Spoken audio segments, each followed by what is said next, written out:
और दोस्तों शान ठाकुर।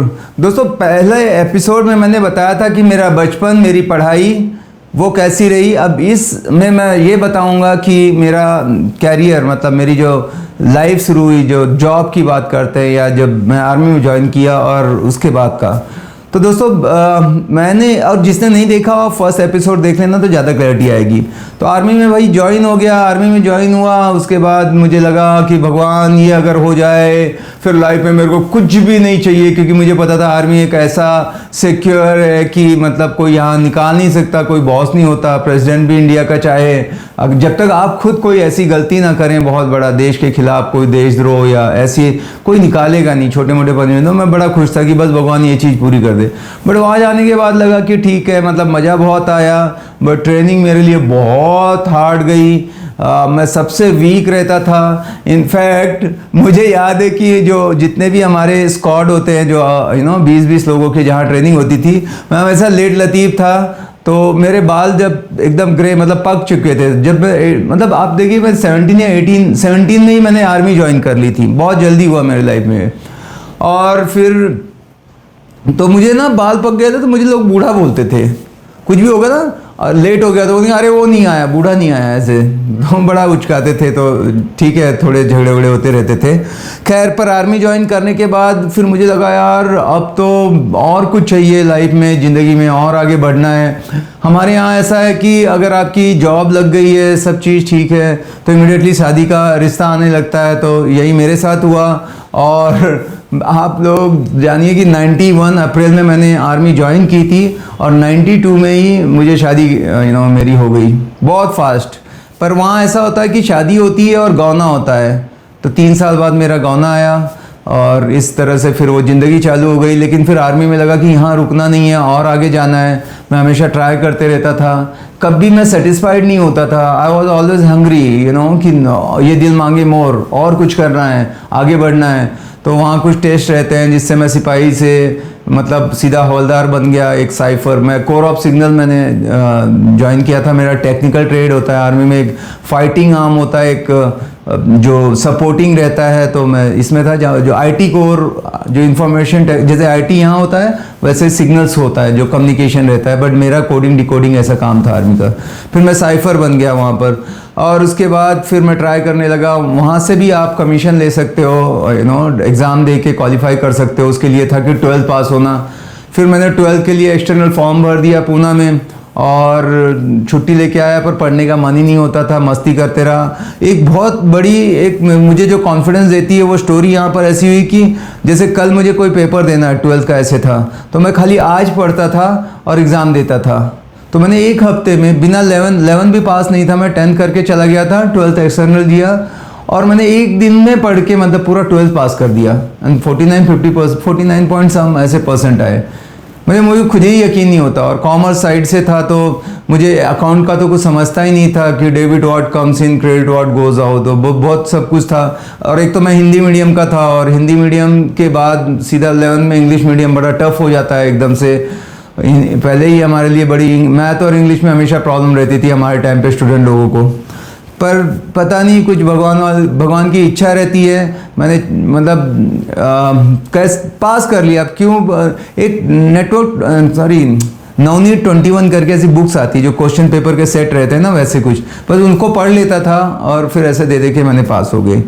खैर, तो अब आर्मी में जब अफसर के लिए ट्राई करने लगा तो फिर कुछ चीज़ें मेरी सीनियर लोगों से नहीं जमी, या जो भी हो, मेरी भी हो सकती है गलती। मैं ज़्यादा वैसा आदमी नहीं हूँ कि ज़्यादा yes sir, sorry sir, right sir, हाँ हुजूरी करने वाला।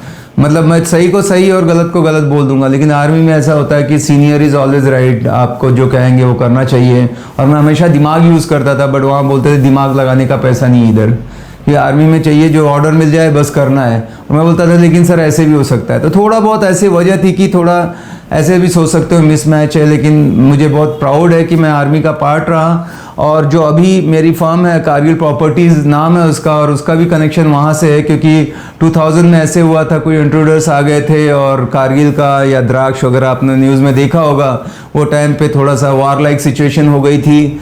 मैं भी वहाँ पर वॉलंटियर था कि मैं जाऊँ और सामने से, क्योंकि मेरा वो काम नहीं था, मैं टेक्निकल बंदा था, पर मुझे लगता था मैं फ्रंट में जाके फ़ाइट करूँ। पर उसी अब वो माहौल ऐसा था कि उसी टाइम मेरा बेटा होना था, तो मैंने एक वादा कर दिया था कि जब मेरा बेटा होगा मैं उसका नाम कारगिल रखूँगा। हेलो, आप सोचिए कि कैसा मोटिवेशन, किस देशभक्ति क्या होती है, पैट्रियोटिक पर्सन।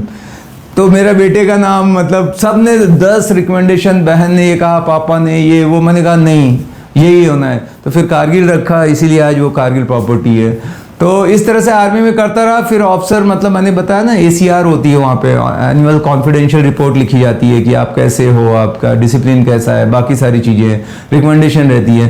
बट मेरी उतनी अच्छी नहीं थी, तो मैं वो एग्ज़ाम तक दे नहीं पाया। तो मुझे लगा कि मुझे तो और आगे बढ़ना है, तो फिर मैं अपना देखने लगा कि कब मैं 15 साल कंप्लीट करूं, क्योंकि एक कलर सर्विस रहती है जहां उसके बाद आपको मेडिकल बेनिफिट या पेंशन या और जो कैंटीन वगैरह की फैसिलिटी रहती है, आप उसके लिए एलिजिबल हो जाते हो।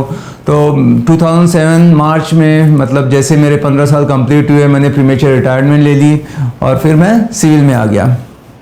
तो ये मेरा आर्मी का था। यहाँ भी काफ़ी उतार चढ़ाव आए, काफ़ी और इसी दौरान मैं एक नेटवर्क मार्केटिंग कंपनी है, डायरेक्ट सेलिंग कंपनी भी कहते हैं, एमवे, वो उसको मैंने 2002 में ज्वाइन किया था पूना में, क्योंकि मैं हमेशा मैं लुकिंग जोन में रहता था कि क्या चीज़ें मैं करूं और मुझे आगे जाना है, कुछ ना कुछ तलाश रहा था। पैसे ज़्यादा थे नहीं, ऐसे माँ बाप ऐसे नहीं थे कि करोड़ों दे रखे थे, तो मैंने उसको ज्वाइन किया था और बड़ा मज़ा आ रहा था। और आज जो मैं बोलता हूँ या बहुत सारी जो चीज़ें यूज़ करता हूँ सेलिंग के बारे में, क्योंकि आर्मी का तो ऐसा नॉलेज है जो कि बिल्कुल ही मार्केटिंग सेल्स तो उनको आता ही नहीं है, कुछ एकदम स्ट्रेट फॉरवर्ड बंदे रहते हैं। तो पर मुझे वहाँ पे बहुत सीखने का मौका मिला। तो एमवे में मैंने बहुत पैसा तो नहीं बनाया, बट वहाँ से उनका जो एक ब्रिट वर्ल्ड वाइड एक एजुकेशन सिस्टम रहता है, उससे मैंने जो भी आज हूँ, जो बिज़नेस मैंने सीखा है, वो पूरा देन जाता है ब्रिट वर्ल्ड वाइड सिस्टम को।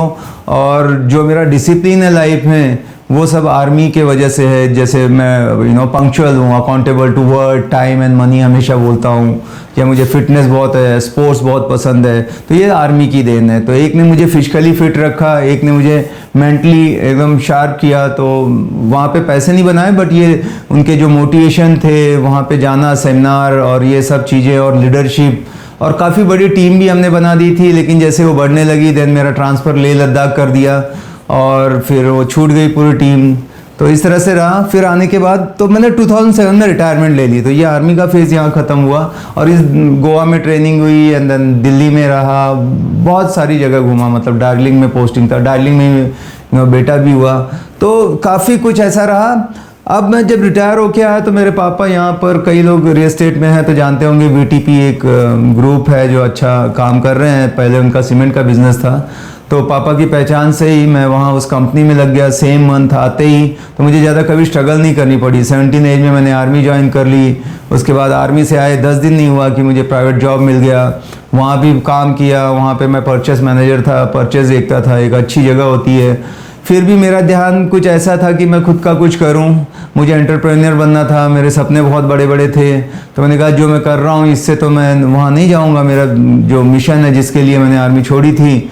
और बीच में मैंने थोड़ा बहुत जो ट्राई किया शेयर मार्केट में भी, जब मैं रिटायर होके आया, तो एक था कि या तो मैं नेटवर्क मार्केटिंग कंपनी में आगे करूँगा, या तो मैं इन्वेस्टमेंट में आगे जाऊँगा, बट जॉब मैं नहीं करना चाहता था। पर कुछ दिनों के लिए मैंने कहा कि कर लेते हैं, और थोड़ा सा मैंने जो शेयर मार्केट में थोड़ा क्या पूरा पैसा लगा दिया। एक दोस्त था, वो करते रहते थे, इंडिया इन्फोलाइन एक ऐसा है जहाँ डीमेट अकाउंट वगैरह होता है, और उसने किया, मेरा काफ़ी लॉस हुआ, उसमें पूरे पैसे डुबा दिए ऑलमोस्ट। मतलब ऐसी नौबत आई कि मेरा घर तक बिक गया। मतलब किसी को लगेगा कि ये सब ऐसे ही बना बनाया था, बड़ा लकी था यार, ऐसे आ गया। इतने अप्स एंड डाउन्स, इतने अप्स एंड डाउन, ऐसे चैलेंजेस, अगर मैं बोलूँगा तो ये वीडियो ना वो इतना बड़ा हो जाएगा कि और 50 एपिसोड बनेंगे।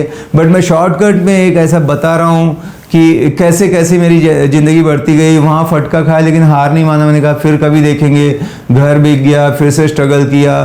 तो ये मैं परचेज़ का जॉब करते करते ही एमवे में फुल एकदम फोकस होके काम करने लगा। और सितंबर, मतलब 6 महीने हार्डली मैंने कही है, उसके बाद मैंने अपना जो फुल टाइम जॉब था रिप्लेस कर दिया, उसमें इतना सक्सेसफुल बन गया। मतलब तब ऐसे सिल्वर, गोल्ड, प्लैटिनम, रूबी ऐसा होता था, तो मैं बन गया था। और तब की बात है, मतलब 2007 में 50-60 हज़ार बनने लगे, तो अच्छी इनकम थी। प्लस पेंशन आती थी। तो फिर मैंने छोड़ दिया और एमवे किया।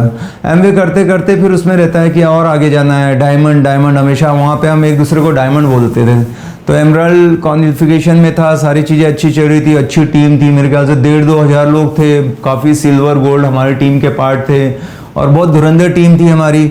लेकिन कुछ एमवे के साथ प्रॉब्लम आने लगी और फिर मतलब वहाँ पे टर्मिनेट कर दिया गया। मेरी अपलाइन जो थी, अपलाइन होती हैं, अपलाइन डाउनलाइन होती हैं, तो उनसे पंगा ले लिया था मैंने। और मेरा काम हमेशा कि अकड़ गया तो अकड़ गया, कितना लॉस फ़ायदा नहीं देखता, पर ऐसा ही आदमी था। तो वहाँ पे फिर ऐसा हुआ कि मैंने मना कर दिया, मतलब झुकने से, तो बस मुझे टर्मिनेट कर दिया गया फाइनली। 2013 में एमवे से टर्मिनेट हो गया, पर 12 में ही मुझे थोड़ा सा अनबन होने लगी थी, तो मूड ऑफ हो गया था। तो ऐसा था कि मेरे एक दोस्त थे जो कि एमवे में भी मेरी अपलाइन हुआ करते थे, उनका नाम है डॉक्टर रघुनाथ आचार्य, वो मेरे मेंटर हैं, मैं उनको हमेशा गुरु बोलता हूँ। मैंने एक वीडियो भी बनाया था उनके साथ। तो वो रियल एस्टेट थोड़ा थोड़ा करते थे, तो हम फॉरेन ट्रिप पे भी जाते थे। हम मलेशिया एक साथ गए थे, तो वहाँ बात होगी, तो तभी वो महीने में एक आध रेंटल कर देंगे। पर बोला कि मैं ये करने के साथ साथ ऐसे कर देता हूँ, तो मुझे 20-25 हज़ार रुपये मिल गए। तो बड़ा मेरे को सही लगा यार, कुछ अपना खुद का लगता नहीं, पार्ट टाइम में ऐसे ही एक आध शॉट मार देंगे। तो ऐसा थोड़ा जो पहला मतलब हुआ था, मेरा ध्यान है कि रियल एस्टेट में कैसे आया, कि इसके बाद की जर्नी आप लोगों के लिए होगी, ये तो खाली बैकग्राउंड में दे रहा था। तो भाई इस तरह से उनके साथ उठता बैठता था, वो देखता था एक आध ट्रांजेक्शन। अब धीरे धीरे उनका फोकस भी इस तरफ ज़्यादा बढ़ रहा था, तो मैंने कहा कि यार हम भी करते हैं। मुझे अच्छा तो लगता ही था, पर अभिभूत जो था एमवे का, जो ब्रेन वॉश करके रखते थे ना एकदम, वो ख़त्म हो गया था। मेरा थोड़ा सा मन टूट गया था और रियल एस्टेट फिर मैं उनके पास जाके थोड़ा थोड़ा ऐसे करने लगा। मुझे ये चीज़ समझ थी कि खुद का करने से अच्छा है कि पहले किसी के साथ सीख लो एंड देन फिर आगे देखेंगे क्या होगा। तो इस तरह से मतलब फिर आर्मी गई, परचेस देखा, एमवे में सक्सेस मिली, ये तीनों फील्ड को छोड़ के फिर अब रियल एस्टेट की तैयारी करने लगा। तो मैं कोई एक अच्छा दिन देख रहा था कि कब कोई स्पेशल एंट्री होनी चाहिए, यहाँ पे हम करेंगे। तो 2013 में 14 जनवरी जो होती है, मकर संक्रांति का दिन होता है, बड़ा ऑस्पिशियस रहता है वो। तो वो मैंने सिलेक्ट किया और वही हम अभी एनिवर्सरी अगर मनाते हैं तो 14 जनवरी होती है। तो इस तरह से फिर मैं रियल एस्टेट में आ गया। अब आगे रियल एस्टेट शुरू होने वाला है, तो आप लोग एकदम दिल थाम के बैठिए, बड़ा मज़ेदार होगा। वहाँ की चीज़ें आप लोग डायरेक्ट रिलेट कर पाओगे। तो मिलते हैं अगले वीडियो में। Thank you so much.